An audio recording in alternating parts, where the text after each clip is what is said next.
Students, आज हम BEd first year का teaching subject teaching of social studies करेंगे, जिसके अंदर स्टूडेंट हमने अपनी थर्ड यूनिट स्टार्ट कर रखी है और थर्ड यूनिट का आज हमारा लेक्चर नंबर है 9। लेक्चर नंबर 9 शुरू करने से पहले स्टूडेंट मैं आपको बता दूं कि लेक्चर नंबर 8 के अंदर हमने क्या किया। लेक्चर नंबर 8 के अंदर स्टूडेंट हमने किया लर्निंग रिसोर्स मीन, जो सामाजिक अध्ययन विषय है हमारा, उसके अंदर जो अधिगम संसाधन है वो कौन कौन से हैं। तो स्टूडेंट उसके अंदर जो अधिगम है, अधिगम के बारे में जो लर्निंग है, सीखना, प्राप्त किसी चीज के बारे में ज्ञान प्राप्त करना, उससे संबंधित बातें मैंने बताई। फिर इसकी 2 डेफिनेशन बताया स्टूडेंट आपको।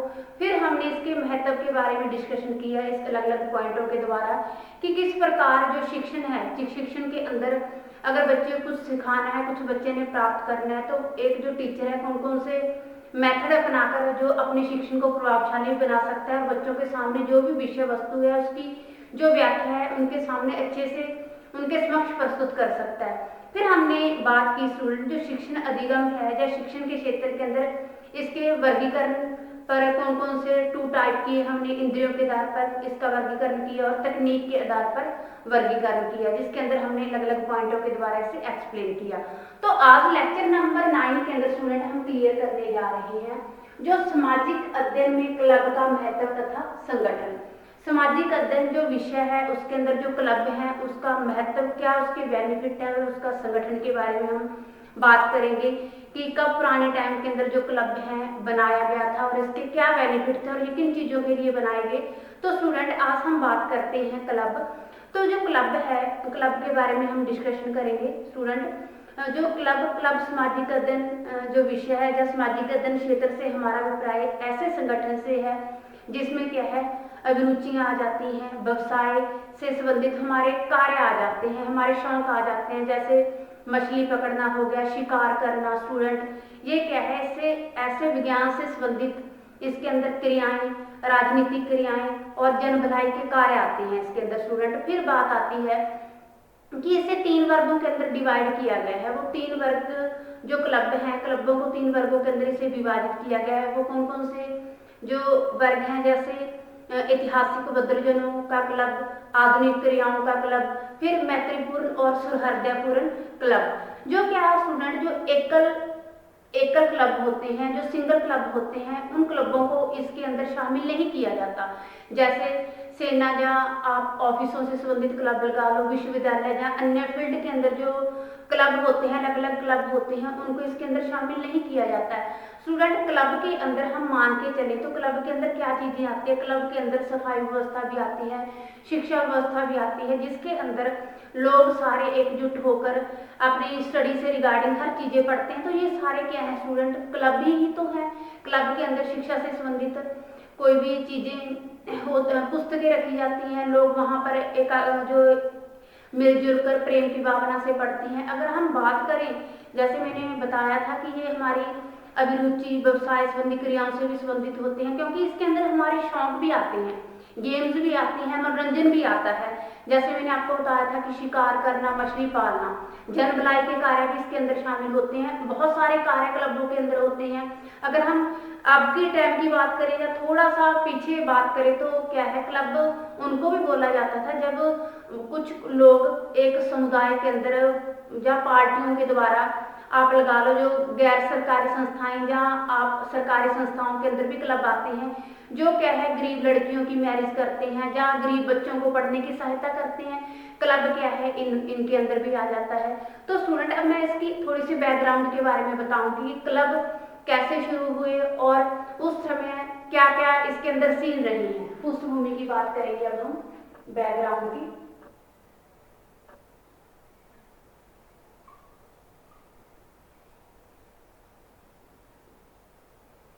तो स्टूडेंट पृष्ठभूमि बैकग्राउंड के ऊपर चलते हैं हम कि क्लब की बात करें स्टूडेंट, जो पृष्ठभूमि है, जो इस तरह के क्लबों की शुरुआत कब हुई थी, जब ब्रिटेन के अंदर विक्टोरिया जो रानी थी उस समय, जो महारानी के समय ये क्लबों की शुरुआत की हुई थी। स्टूडेंट कब हुई थी, इस तरह के क्लबों की शुरुआत जो ब्रिटेन की महारानी विक्टोरिया थी, उस समय इन क्लबों की शुरुआत हुई थी। तब क्या होता था स्टूडेंट, जो मेन लोग होते थे, मेन लोग कामयाब होने पर जो क्लब थे, क्लबों के अंदर देकर भाषण देना बहुत पसंद करते थे। तो इनके साथ साथ स्टूडेंट हम बात करेंगे 1862 के अंदर बात चले करते हैं। तो जो कामयाबी व्यक्तियों के मनोरंजन के लिए CIU क्लब की स्थापना ब्रिटेन में की गई।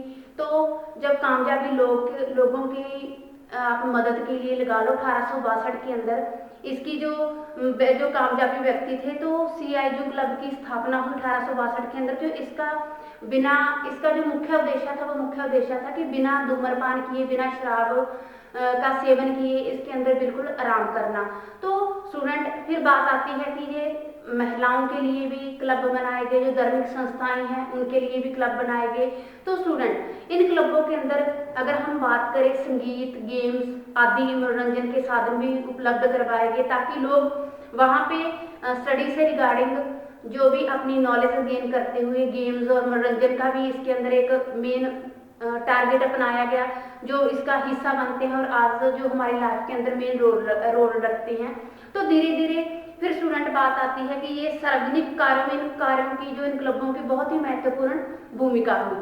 तो सार्वजनिक जो स्थान है, कुछ भी आ जाते हैं स्टूडेंट, उनके अंदर जो क्लब है, क्लब भी अपना एक महत्वपूर्ण रोल अदा करते हैं। धीरे धीरे कानूनों की सहायता से इसके अंदर और भी परिवर्तन होते गए। अब हम बात करें स्टूडेंट की जो सन 1985 की बात करें, सन 1985 में और भी क्लब खोले गए, जो कहाँ कहाँ प्रसिद्ध है। सोहो के अंदर प्रसिद्ध है स्टूडेंट, और क्या है, लंदन ग्रूचो के नाम से भी ये, या इन प्रदेशों के अंदर, कंट्रीज के अंदर भी सन 1985 के अंदर क्या है, ये क्लब खोले गए। तो स्टूडेंट फिर क्या हुआ कि जो ब्रिटिश समाज में इन क्लबों का विभाजन आधुनिक व परंपरागत क्लबों के रूप में हुआ। सामाजिक गतिविधियों को सकारात्मक रूप देने के लिए जो क्लबों का महत्वपूर्ण योगदान है।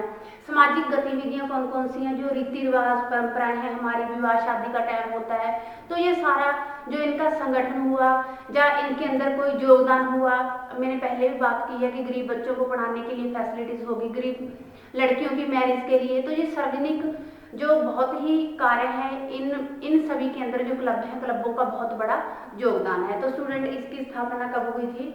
ब्रिटेन के समय जो महारानी विक्टोरिया थी, उस समय ये क्लब है, क्लबों का एक समय था, एक दौर चला था। फिर धीरे धीरे क्या है, वहाँ पे जो कामयाब लोग थे भाषण देने के लिए आते थे। फिर धीरे धीरे इसकी जो बढ़ोतरी है वो बढ़ती गई सार्वजनिक कार्यों के लिए।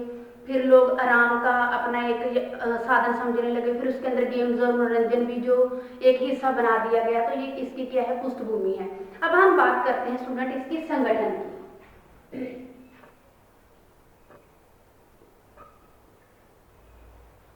संगठन की बात करें स्टूडेंट, संगठन कि जब सन 1902 के अंदर गठित होने वाले सामाजिक क्लबों का निर्धारित संबंधित कुछ कानून बनाए गए।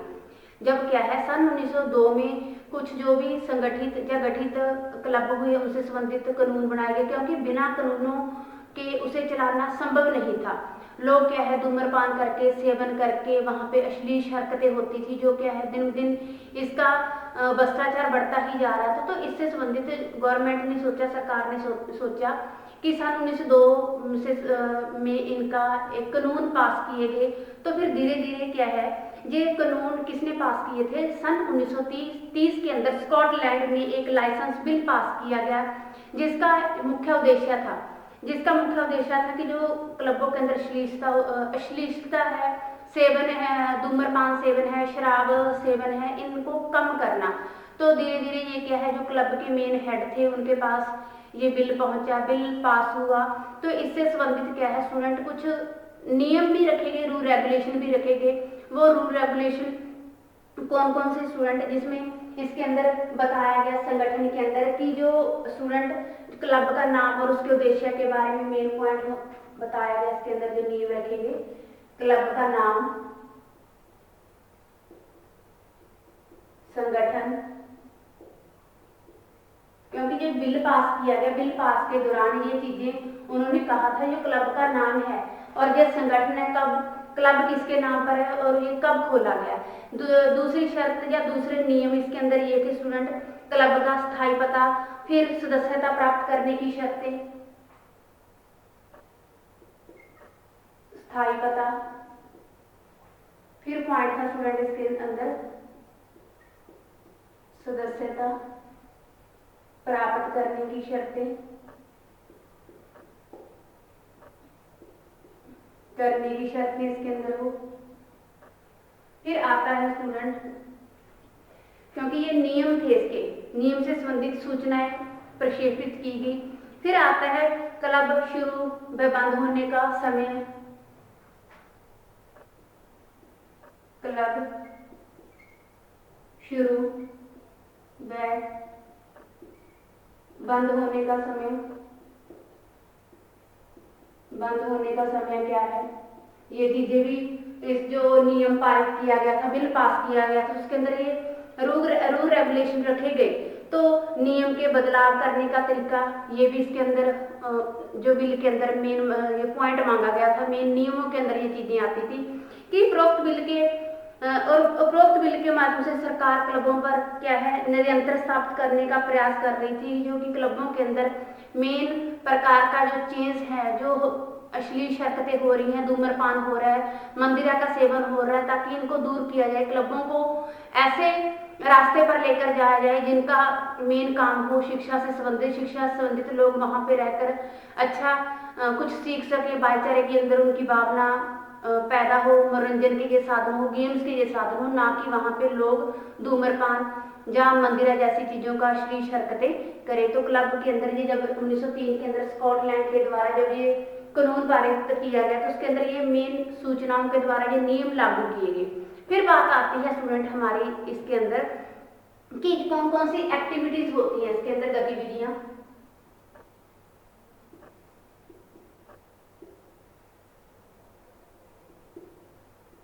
गतिविधियों के बारे में स्टूडेंट इसे भी क्या है हम पॉइंट टू भी पॉइंट एक्सप्लेन करेंगे। तो इसके अंदर स्टूडेंट मैं फर्स्ट पॉइंट आपको बताती हूँ कि क्लब अपने क्षेत्र विशेष लोगों के रुचि पर आधारित होने चाहिए। क्लब जो भी कहीं भी बने हैं, किसी भी फील्ड के अंदर बने हैं, वो लोगों की विशेष रुचि के हिसाब से होने चाहिए कि लोग किसके अंदर जो रुचि रखते हैं, क्या है लोगों की रुचि के हिसाब से होने चाहिए, लोगों की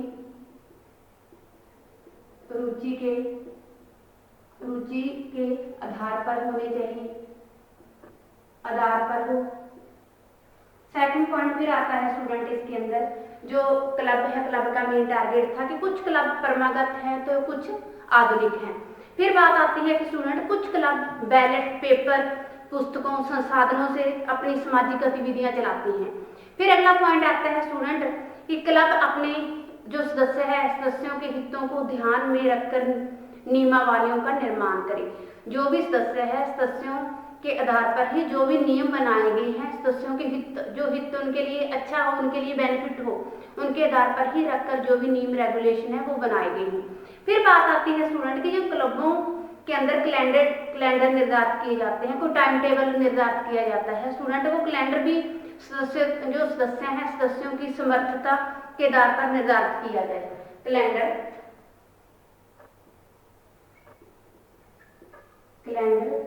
सदस्यों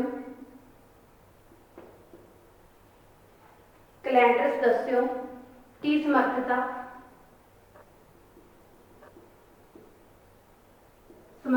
के आधार पर होने चाहिए। फिर जैसे अगला पॉइंट आता है स्टूडेंट हम इसके अंदर एक्सप्लेन करेंगे कि क्लबों में विशिष्ट कार्य क्षेत्र और कार्यविधियों की सीमाएं भी निर्धारित हो। विशिष्ट कार्य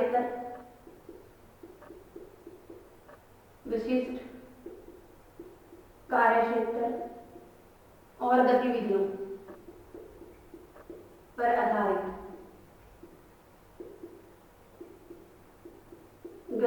पर आधारित हो,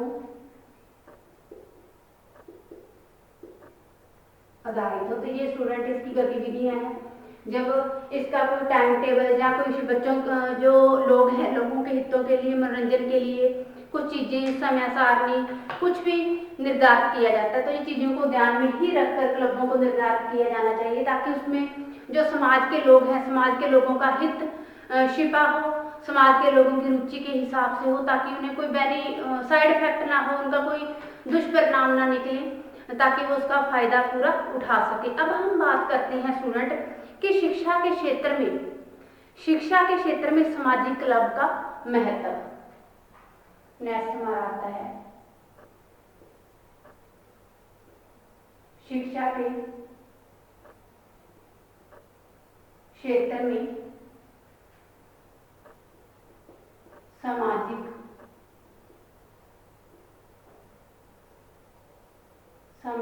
क्लब का महत्व।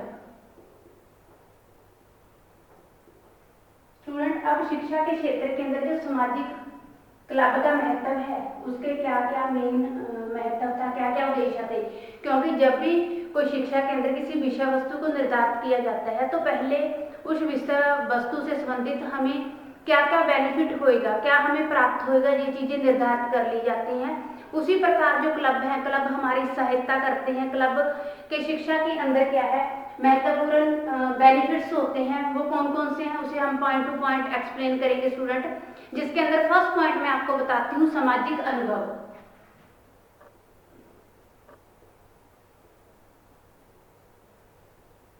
सामाजिक अनुभव, क्योंकि स्टूडेंट क्लब है, क्लब के द्वारा बच्चों को, जो विद्यार्थी होते हैं, विद्यार्थियों को सामाजिक अनुभवों के बारे में पूरी तरह से जागरूक करवाया जाता है। क्योंकि जब बच्चा छोटा होता है, उसे परिवार के बारे में पता होता है, परिवार के रूल रेगुलेशन क्या है, फिर वो जब धीरे धीरे बड़ा होता है, वो समाज के अंदर एंटर करता है, फिर उसकी मित्र मंडली बनती है, उन्हें मित्र मंडली से वो स्कूल तक पहुंचता है, स्कूल के अंदर उसे नए नए साथी मिलते हैं, साथियों के साथ में सहयोग कैसे करना है, कोऑपरेटिव कैसे होना है, वो क्या है, धीरे धीरे इन बातों के बारे में अनुभवी हो जाता है। फिर वो अपने समाज के अंदर कौन कौन से रीति रिवाज हैं, परंपराएं हैं, उनको पूरी तरह से जानकर उनके प्रति पूरी वफादारी से उन्हें निभाने की कोशिश करता है। फिर धीरे धीरे जो हमारे पिछला पिछोकड़ रहा है कि किस प्रकार हमारे देश के अंदर जो महान अनुभूतियां हैं, महान शख्सियतें हैं, चाहे वो परिवार है, धार्मिक संस्थाएं हैं, राष्ट्रीय संस्थाएं हैं, इन्होंने अपना पुराना जीवन यापन कैसे किया, किस प्रकार कहाँ तक वो सफल हुए, कहाँ तक नहीं असफल हुए। तो वो क्लब ही है जो क्या है, विद्यार्थियों को सामाजिक अनुभव के बारे में जानकारी देने की कोशिश करता है कि इन फ्यूचर बच्चे ने अपना रोल किस प्रकार अदा करना है, किस प्रकार उसने सक्सेसफुल होना है। फिर बात आती है स्टूडेंट नेक्स्ट पॉइंट के अंदर कि सामाजिक कुशलताओं का निर्माण।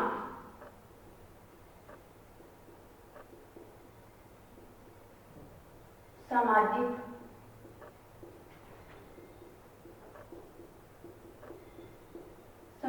कुशलताओं का निर्माण, क्योंकि स्टूडेंट सामाजिक कुशलताओं का निर्माण, अब हम बात करते हैं कि सामाजिक अनुभव तब तक निरर्थक हैं जब तक हमें जो सामाजिक कुशलताएं हैं, तकनीक हैं, उनकी प्रक्रियाएं हम सीखेंगे नहीं। तो जो भी सामाजिक अनुभव है, तब तक ये क्या है, कोई इनका बेनिफिट नहीं है, ये निरर्थक है हमारे लिए। बात करते हैं कि जिनके प्रयोग के अंदर हम भविष्य की परिस्थितियों को समझ सकते हैं, अगर हम इनकी कुशलताएं, तकनीक, प्रक्रियाओं को अच्छी तरह से जान ले, किसके द्वारा जाने, वो एक्सपेरिमेंट के द्वारा जानेंगे, हमारे एक्सपीरियंस के द्वारा, हमारे अनुभवों के द्वारा।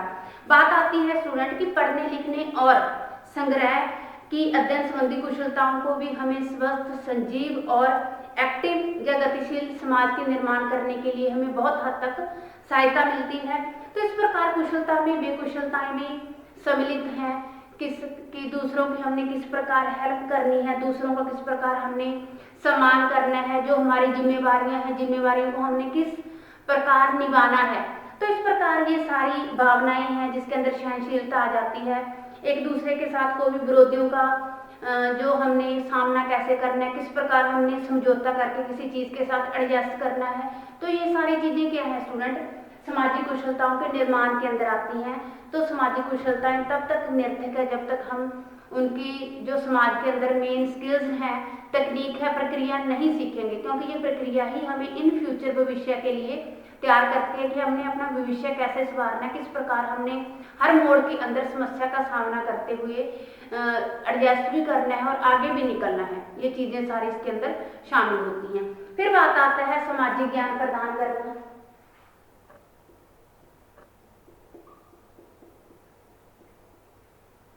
सामाजिक ज्ञान प्रदान करना,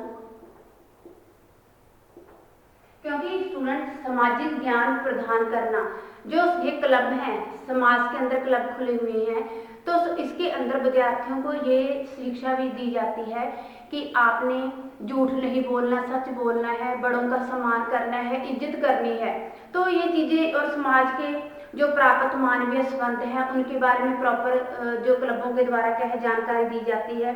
फिर इसके अंदर आ जाता है स्टूडेंट, बच्चा कोई भी ज्ञान को पढ़ने के लिए मूक चलचित्र देखता है, भाषण सुनते हैं और विषय के साथ संबंधित बहुत सारी बातें सुनते हैं। तो सामाजिक ज्ञान क्लबों के अंदर दिया जाता है, किसके द्वारा, जो भी अलग अलग कोई भी अलग अलग कार्टून्स के द्वारा, भाषणों के द्वारा, चित्र दिखाकर, स्लाइडों पर उन्हें अच्छी अच्छी चीजों दिखाकर, शो करके, जो आम वो लाइफ के अंदर नहीं देख सकते, वो क्लब के अंदर उन्हें इस प्रकार की शिक्षा दी जाती है। फिर बात आती है स्टूडेंट हमारा नेक्स्ट पॉइंट के अंदर कि जो सामाजिक लेवल है, सामाजिक सतह है,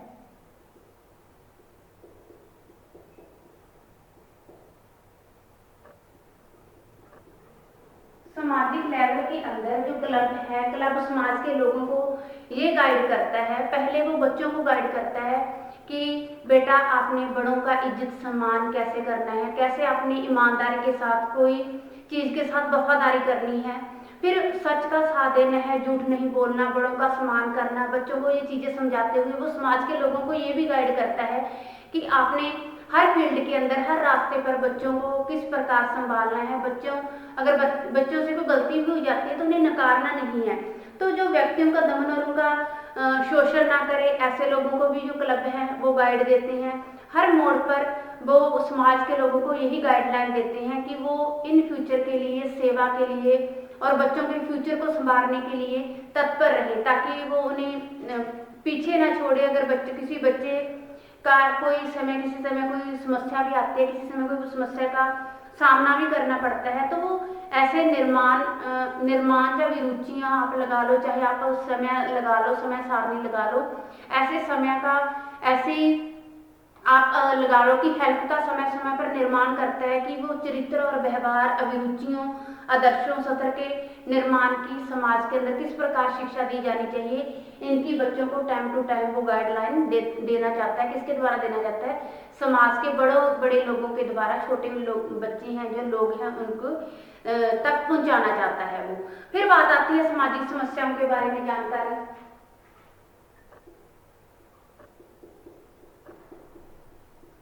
सामाजिक समस्याओं के बारे में जानकारी।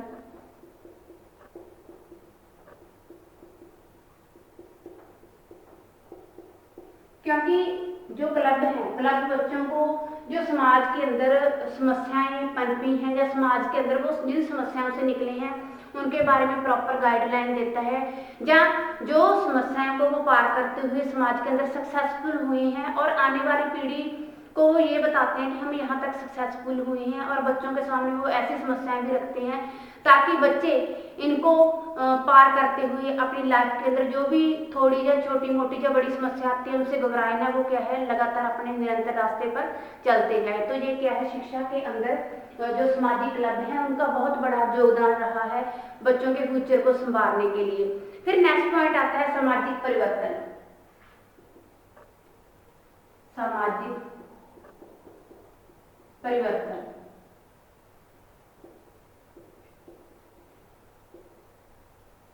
सामाजिक परिवर्तन, क्योंकि इसमें सामाजिक परिवर्तन जो एटम, हाइड्रोजन बम हैं, इनके कारण की उत्पत्ति या इनके कारण उत्पत्ति स्थिति, जो विस्फोटक प्रकृति का ज्ञान कराना है।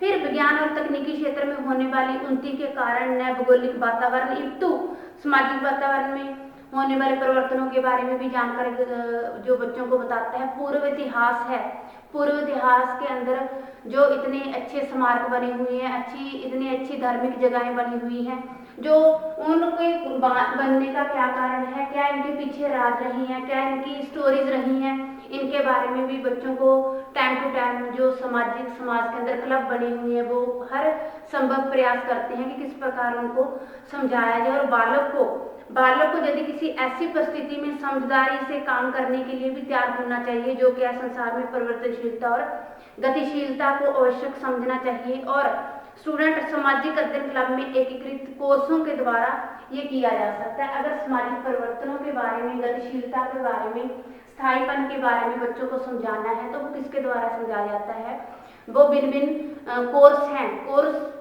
नई नई टेक्निक्स के द्वारा बच्चों को समझाया जाना चाहिए, ताकि बच्चा जो समाज के अंदर को गतिशीलता, परिवर्तनशीलता आ रही है, किस रास्ते पर समाज चल रहा है, ये सारी चीजें बच्चों को अच्छी तरह से समझाया जाए।